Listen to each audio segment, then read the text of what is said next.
Behind me here is some of the most intense poison ivy I have ever seen. This whole cluster hanging off the side of the tree here is poison ivy. These leaves are enormous, much larger than you would typically see poison ivy leaves.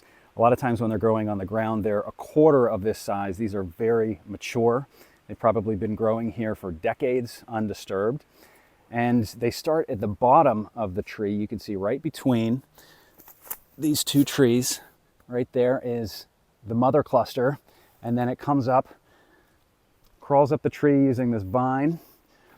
There's a big cluster right here. There's a smaller cluster right behind me here, and then it keeps climbing up the tree, and it goes all the way to the top. This vine continues up the tree, it wraps around multiple times, and then this comes off basically like a branch of the tree, but it's not. That's poison ivy hanging off the tree. Same with this. It's big enough to be a branch, but it's poison ivy. And you can see here this giant cluster, it's in bloom. There are buds about to spread, if they haven't already, to other places around the woods here. Recently I posted an Instagram reel about how to identify poison ivy, and in less than a week it had over 5 million views, which means a lot of people don't know how to recognize poison ivy. This is poison ivy. Its leaves are always going to be in groups of 3. 1, 2, 3. 1, 2, 3. The leaves on the left and right will have notches primarily on the outside, so there and there, whereas the leaf in the center will have notches on both sides. Other than those notches though, the edges are pretty smooth. If you compare them to something like this, this is a harmless weed. You can see it's still in a 3-leaf pattern, but the edges are more serrated, almost like a saw blade. So this is a harmless one, but if we creep over here, once again, we have poison ivy. There's a notch, but otherwise the edges are smooth. Can you tell the difference?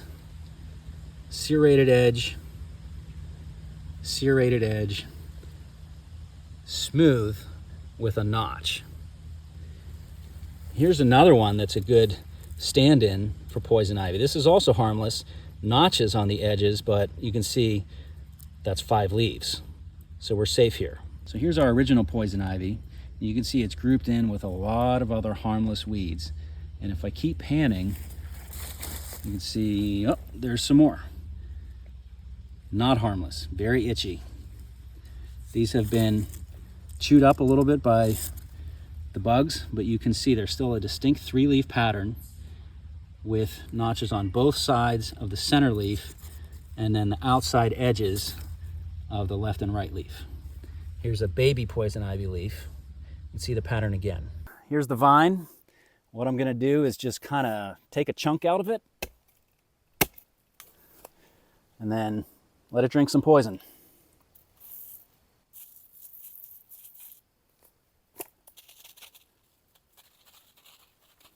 Some people say that the best way to get rid of poison ivy is to rip it out by the roots.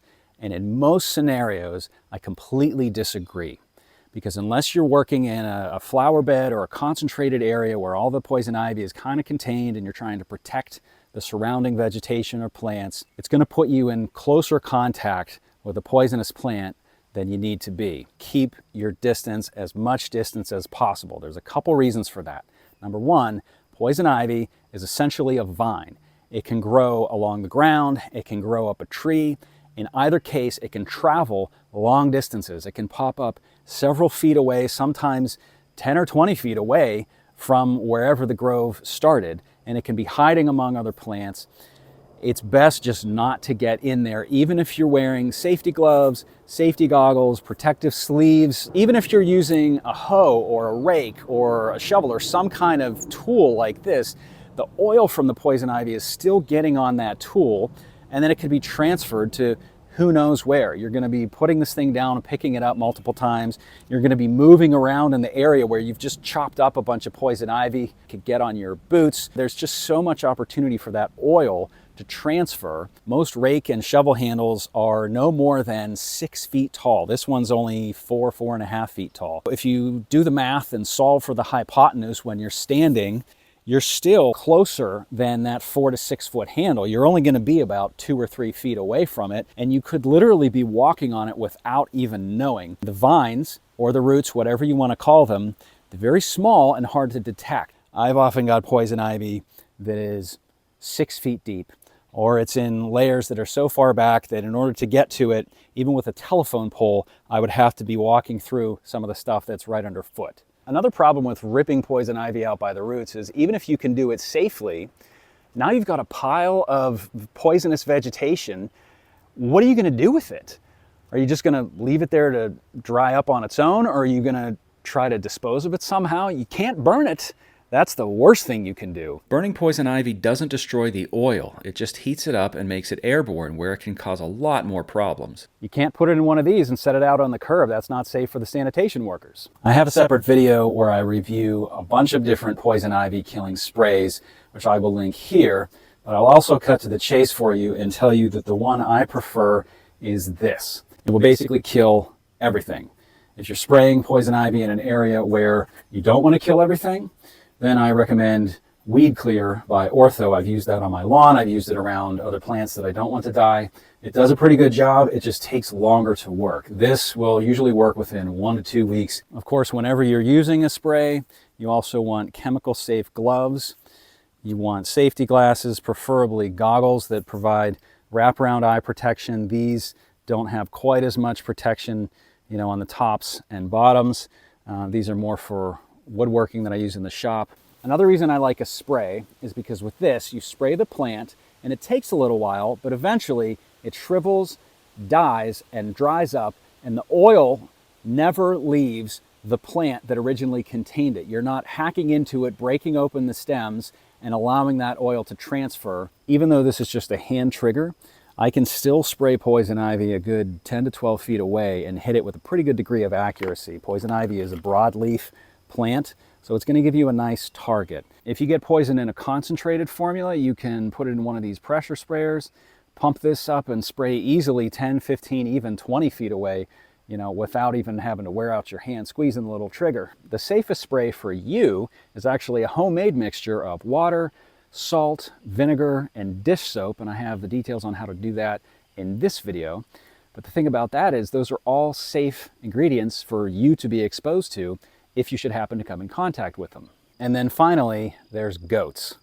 And these are actually the safest method for destroying poison ivy because you don't have to come in contact with any poisonous plants or any poisonous sprays or fluids.